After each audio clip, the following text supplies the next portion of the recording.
नमस्कार।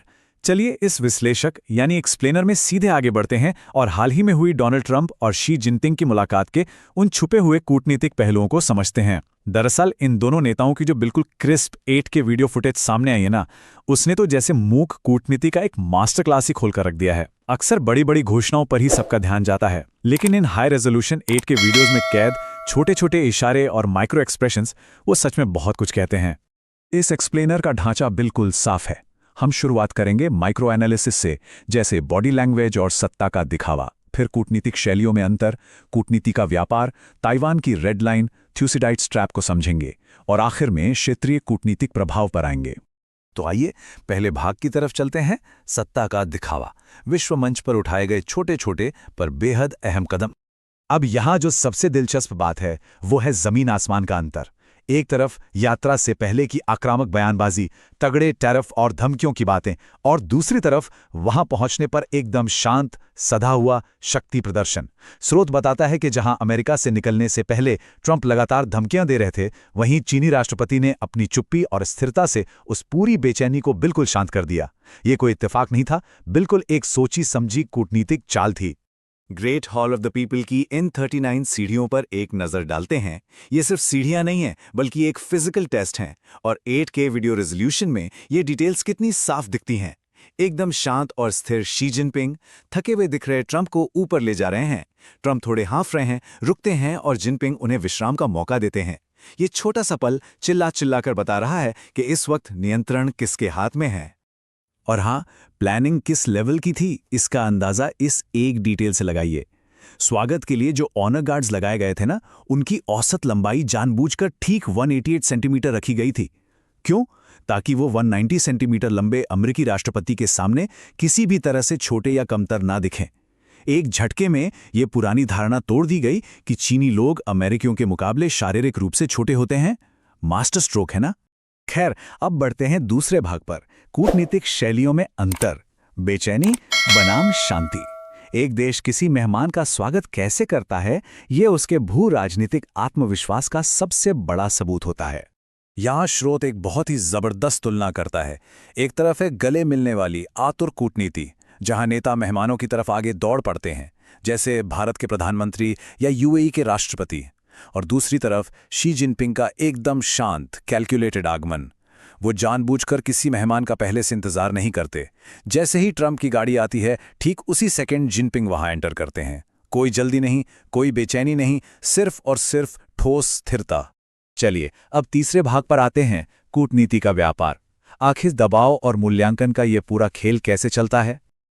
अमेरिकी राष्ट्रपति अपने साथ 17 बड़े सीईओ का एक भारी भरकम प्रतिनिधिमंडल लेकर गए थे। इलॉन मस्क, ब्लैक रॉक और माइक्रॉन के प्रमुख, ये सब थे इसमें। कुल मिलाकर ये ग्रुप $16.5 ट्रिलियन के विशाल आर्थिक मूल्यों को रिप्रेजेंट कर रहा था। सोच लीजिए, इतना बड़ा आर्थिक वजन सिर्फ और सिर्फ कूटनीतिक दबाव बनाने के लिए लाया गया था। लेकिन इतनी बड़ी आर्थिक फौज साथ होने के बावजूद बीजिंग में अमेरिकी राष्ट्रपति का रवैया हैरत अंगेज रूप से अलग था।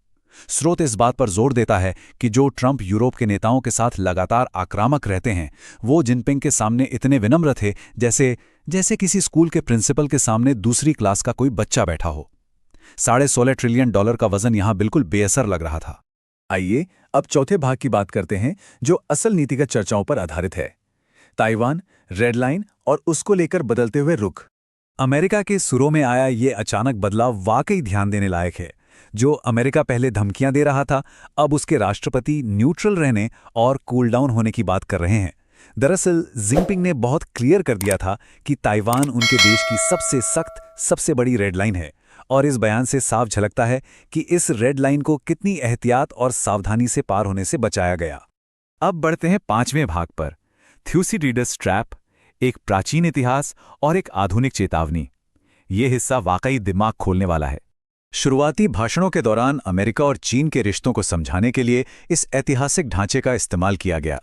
थ्यूसिडाइट्स ट्रैप एक ऐसी थ्योरी है जिसमें जब एक उभरती हुई शक्ति किसी पहले से स्थापित शक्ति के लिए डर पैदा करती है, तो युद्ध लगभग तय हो जाता है और आखिर में दोनों तबाह हो जाते हैं। जिनपिंग ने इसका जिक्र करके एक सीधी सपाट चेतावनी दी कि इन दोनों आधुनिक महाशक्तियों के बीच टकराव का नतीजा सिर्फ आपसी विनाश होगा। और ये देखिए, ये तुलना कितनी सटीक बैठती है। 2500 साल पहले एक प्राचीन यूनानी इतिहासकार ने जो देखा, जहां एथेंस उभरती शक्ति थी और स्पार्टा स्थापित शक्ति, वो आज सीधा बीजिंग और वॉशिंगटन पे फिट बैठता है। आज चीन राइजिंग पावर है और अमेरिका एस्टैब्लिश्ड पावर।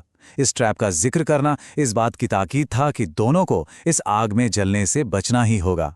आइए अब आखिरी छठे भाग पर चलते हैं, क्षेत्रीय कूटनीतिक प्रभाव। दुनिया के लिए इसमें क्या सबक हैं? स्रोत यहाँ वर्तमान दक्षिण एशियाई विदेश नीति की एक स्पष्ट आलोचना प्रस्तुत करता है। इसमें एकदम न्यूट्रल तरीके से तुलना की गई है कि कैसे शांति भरी गंभीर कूटनीति के बजाय G20 जैसे बड़े इवेंट्स के शोर शराबे और दिखावे पर भारी पैसा लगाया जा रहा है। ब्रिक्स में एक जॉइंट स्टेटमेंट तक जारी ना कर पाना और चीन पर बहुत ज़्यादा इंपोर्ट निर्भरता, ये सब चीज़ें उस लाउड इवेंट मैनेजमेंट और असली कूटनीति के बीच के अंतर को उजागर करती हैं। और अंत में ट्रंप को चांगहान हाई गार्डन ले जाया गया। ये कोई आम जगह नहीं है, ये 800 साल पुरानी एक बेहद एक्सक्लूसिव शाही जगह है, जहां सिर्फ और सिर्फ व्लादिमीर पुतिन जैसे चुने हुए बराबर के दर्जे वाले मेहमानों को ही लाया जाता है। इस जगह की ऐतिहासिक भव्यता अपने आप में एक कूटनीतिक मैसेज थी, एक गहरे आत्मविश्वास का प्रदर्शन। तो इस पूरे एक्सप्लेनर को यहीं समाप्त करते हैं।